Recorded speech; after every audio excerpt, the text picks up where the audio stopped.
কারাগার এখন বিএনপির নেতাকর্মীদের স্থায়ী ঠিকানা, বলেছেন রিজভী।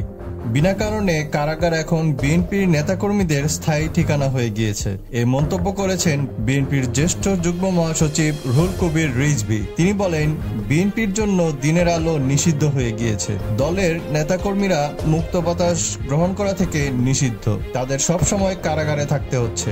বিএনপির নেতাকর্মীদের কারাগারে ঢোকানোর সরকারের এই কর্মসূচি যেন শেষই হচ্ছে না। গত শুক্রবার ঢাকায় জাতীয় প্রেস ক্লাবের সামনে জিয়া প্রজন্ম দল আয়োজিত বিএনপির সব রাজবন্দীদের নিঃশর্ত মুক্তির দাবিতে অবস্থান কর্মসূচিতে বক্তব্য দেন রুহুল কবির রিজভী। বিএনপির জ্যেষ্ঠ যুগ্ম মহাসচিব বলেন, ডামি নির্বাচনকে কেন্দ্র করে বিএনপির 25 থেকে 26 হাজার নেতাকর্মী প্রায় 4 মাস কারাগারে ছিলেন। কয়েক হাজার নেতাকর্মী এখনো কারাগারে আছেন। কারাগারে রাজবন্দী কেউ নেই, যারা আছেন তারা বিএনপির কর্মী। সরকারের মন্ত্রীদের এমন বক্তব্যের উল্লেখ করে রিজভী বলেন, রাজবন্দী নামে কোনো শব্দ কি আইন গ্রন্থে লেখা আছে?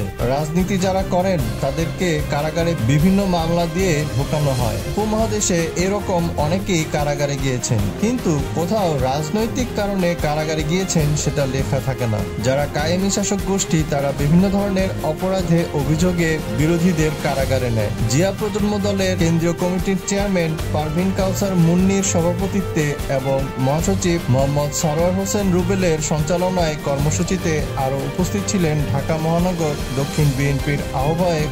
এই ছিল আমাদের এখনকার খবর। আওয়ামী লীগ ও বিএনপির পরবর্তী খবর শুনতে আমাদের চ্যানেলটি সাবস্ক্রাইব করে রাখুন। দেখা হচ্ছে নতুন কোনো ভিডিওতে নতুন কোনো খবর নিয়ে। আল্লাহ হাফেজ।